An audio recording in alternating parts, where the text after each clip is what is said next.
Hello అండి. అందరికీ నమస్తే.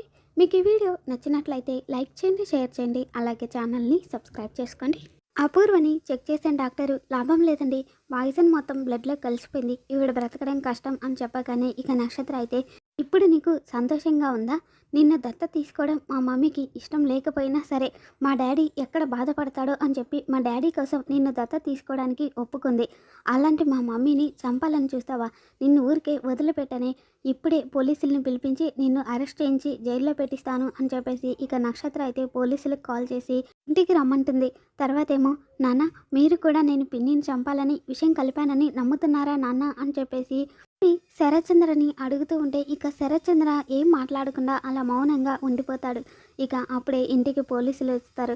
ఇక నక్షత్ర అయితే రండి ఇన్స్పెక్టర్ గారు, ఇదిగో ఇదే మా మమ్మీకి కాఫీలో పాయిజన్ కలిపించి చంపాలని చూసింది. దీన్ని తీసుకెళ్ళి జైల్లో వేయండి అని చెప్పేసి నక్షత్ర అంటూ ఉంటుంది. ఇక భూమి అయితే నాన్న నిజంగానే నేను ఆ కాఫీలో పాయిజన్ కలపలేదు నాన్న, నాకేం తెలియదు అని చెప్పేసి భూమి అంటూ ఉంటే ఇక శరత్చంద్ర భూమి వైపు కోపంగా చూస్తూ అలా మౌనంగా ఉండిపోతాడు. ఇక దాంతో పోలీసులు భూమిని అరెస్ట్ చేయబోతూ ఉంటే ఇక భూమి అయితే ఒక్క నిమిషం సార్ అని చెప్పేసి నేను ఈ తప్పు చేశాను అని మీరు నమ్ముతున్నారు కదా నాన్న, నేను జైల్లో ఉన్నా కూడా ఇలాంటి నిందను మోస్తూ నేను ప్రశాంతంగా ఉండలేను. అందుకే నేను ఏ తప్పు చేయలేదని ఇప్పుడే నిరూపించుకుంటాను అని చెప్పేసి ఇక భూమి అయితే అపూర్వకిచ్చిన కాఫీనే తను కూడా తాగుతుంది. ఇక శరత్చంద్ర, కృష్ణప్రసాద్, అమ్మ భూమి అంటూ ఒక్కసారిగా కంగారు పడిపోతూ ఉంటారు. తర్వాత ఏమో ఇక భూమి ఆ కాఫీ తాగాక కూడా తనకేమీ కాకపోవడంతో ఇక భూమి అయితే చూసారా నాన్న, నేను కూడా అదే కాఫీ తాగాను కదా, మరి నాకేం కాలేదు అంటే అందులో నేను విషయం కలపలేదనే కదా నాన్న అర్థం. ఇప్పటికైనా నమ్ముతారా? అందులో నేను పాయిజన్ కలపలేదని, ఇదంతా ఎవరో కావాలని నన్ను ఇరికించాలని కుట్ర చేశారు నాన్న అని చెప్పేసి భూమి నక్షత్ర వైపు చూస్తూ అంటూ ఉంటుంది. ఇక శరత్చంద్ర గతంలో అపూర్వ భూమిని దత్తత తీసుకోవడం నాకు ఇష్టం లేదు అని చెప్పిన విషయాన్ని గుర్తు చేసుకొని ఇక పోలీసుల్ని అక్కడి నుండి వెళ్ళిపోమని చెప్పి ఎందుకిలా చేసావు అపూర్వ చెప్పు అని చెప్పేసి శరత్చంద్ర అపూర్వని నిలదీస్తూ ఉంటాడు. ఇక దాంతో అపూర్వ అయితే నేనేం చేశాను బావా, నీ ఇష్ట ప్రకారమే దత్తతకి ఒప్పుకున్నాను కదా, ఈ దత్తత ఆగిపోవడానికి నేనేం చేయలేదు బావా అని చెప్పేసి అపూర్వ అంటూ ఉంటుంది. భూమిని దత్తత తీసుకోవడం ఇష్టం లేదు కాబట్టి నువ్వే ఇదంతా చేసావు అపూర్వ, ఇప్పటికైనా నిజం ఒప్పుకొని భూమికి క్షమాపణలు చెప్పు అని చెప్పేసి శరత్చంద్ర కోపంగా అంటూ ఉంటే ఇక నక్షత్ర అయితే ఈ దత్తత ఆపడానికి ఇదంతా చేసింది మమ్మీ కాదు డాడీ, నేనే చేశాను అని చెప్పేసి అంటుంది. దాంతో ఒక్కసారిగా శరత్చంద్ర షాక్ అయిపోతాడు. ఏంటి నక్షత్ర, నువ్వు చేసావా, ఎందుకు ఇలా చేసావు చెప్పు అని చెప్పేసి శరత్చంద్ర కోపంగా అడుగుతూ ఉంటే భూమిని దత్తత తీసుకోవడం మమ్మీకే కాదు డాడీ, నాకు కూడా ఇష్టం లేదు, అందుకే ఇలా చేశాను అని చెప్పేసి నక్షత్ర అంటుంది. ఇక దాంతో శరత్చంద్ర అయితే నేను ఎన్నోసార్లు చెప్పాను కదా అపూర్వ, భూమిని చూస్తే నాకు పరాయి వాళ్ళని చూసినట్టు అనిపించదు, నా సొంత కూతురిని చూసినట్టే అనిపిస్తుంది అని. ఆ విషయం నీకు తెలిసి కూడా నువ్వు ఈ దత్తత ఆపాలి అని చూసావు అంటే నిన్నేమనాలో కూడా నాకు అర్థం కావడం లేదు అపూర్వ. ఇప్పుడే చెప్తున్నాను వినండి, ఈ ఇంట్లో ఎవరి అభిప్రాయంతో నాకు పని లేదు. ఎవరు అవునన్నా కాదన్నా నేను భూమిని దత్తత తీసుకొని తీరతాను.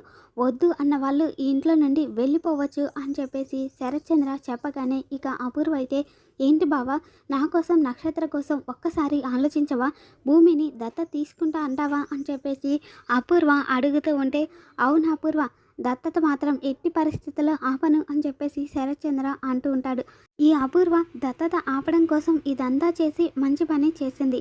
ఇప్పుడు ఇదే కారణం చూపించి నాన్న నన్ను దత్తత తీసుకోకుండా ఆపాలి, అప్పుడే నేను గగన్ గారికి దగ్గర అవుతాను అని చెప్పేసి ఇక భూమి తన మనసులో అనుకొని నాన్న పిన్నికి నక్షత్రకి ఇష్టం లేనప్పుడు ఈ దత్తత ఇప్పుడు తీసుకోవడం అవసరం లేదు నాన్న, దత్తత తీసుకున్నంత మాత్రాన నేను మీ కూతురిని కాకుండా పోను కదా, అందుకే పిన్ని ఒప్పుకున్నప్పుడే మనం ఈ దత్తత కార్యక్రమాన్ని పెట్టుకున్నాం నాన్న, ఇప్పుడు వద్దు అని చెప్పేసి భూమి చెప్పడంతో ఇక శరత్చంద్ర అయితే చూసావా అపూర్వ, నిన్ను బాధ పెట్టడం ఇష్టం లేక భూమి ఈ దత్తత కార్యక్రమం ఆపేద్దాం నాన్న అంటుంది.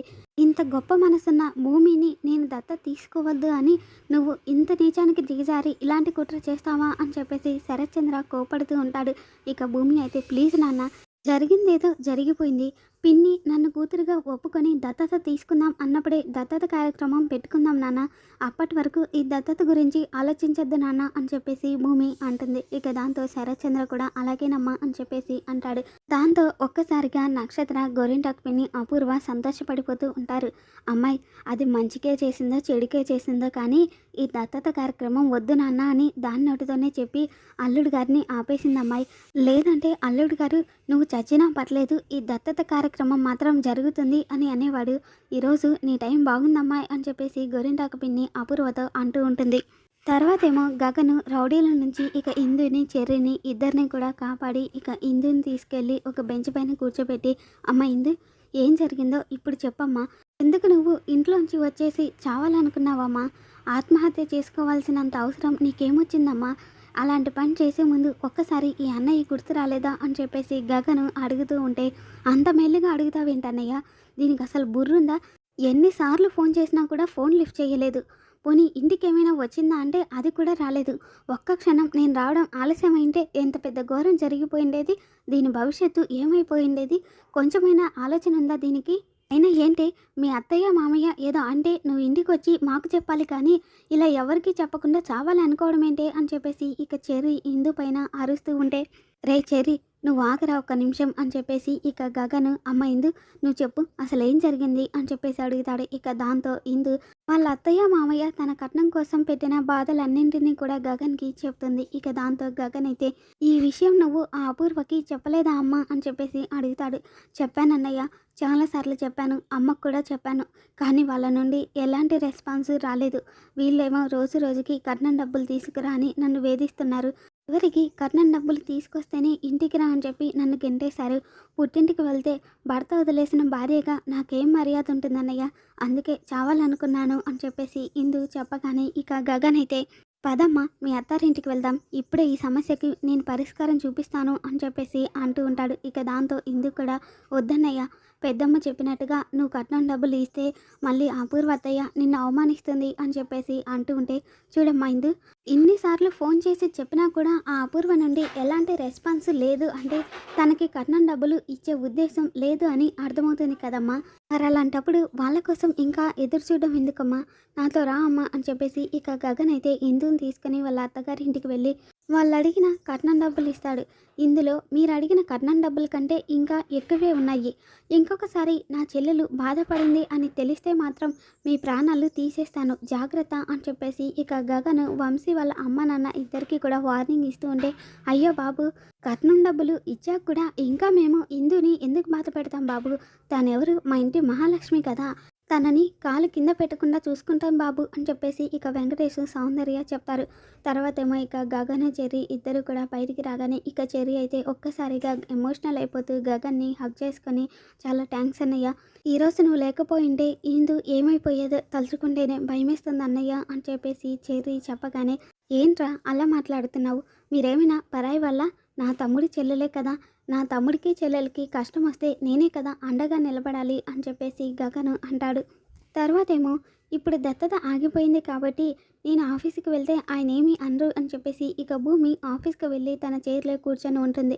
ఇక అప్పుడే తన ఎదురుగా ఉన్న ల్యాప్టాప్ని చూస్తూ ఇది ఎలా ఓపెన్ చేయాలి అని చెప్పేసి అటు ఇటు తిప్పుతూ ఓపెన్ చేయడానికి తిప్పలు పడుతూ ఉంటుంది. ఇక అది ఎంతకి ఓపెన్ చేయడానికి రాకపోవడంతో ఇక అటుగా వెళ్తున్న ఆదిని పిలిచి, ఆది ఏదైనా స్క్రూ డ్రైవర్ ఉంటే ఇస్తావా, ఇది ఓపెన్ అవ్వట్లేదు, దాంతో ఓపెన్ చేస్తాను అని చెప్పేసి భూమి చెప్పగానే ఇక భూమి అమాయకత్వానికి ఆది షాక్ అయిపోయి చూస్తూ ఉంటాడు. ఇక అప్పుడే గగను ఆఫీసులోకి వస్తూ ఉంటే ఇక స్టాఫ్ అందరూ కూడా లేచి నిలబడి గుడ్ మార్నింగ్ సార్ అని చెప్తూ ఉంటారు. ఇక భూమి చైర్ దగ్గరికి రాగానే ఇక అందులో భూమిని చూసి గగను షాక్ అయిపోయి, ఏంటి ఈరోజు దత్తత కదా, దత్తత కార్యక్రమం జరిగితే ఆఫీస్కి రావద్దు అని చెప్పాను, అయినా ఆఫీస్కి వచ్చిందేంటి అని చెప్పేసి భూమి వైపు కోపంగా చూస్తూ ఉంటాడు. ఇక భూమి అయితే గుడ్ మార్నింగ్ చెప్పలేదని కోపంగా చూస్తున్నాడేమో అని చెప్పేసి గుడ్ మార్నింగ్ సార్ అంటుంది.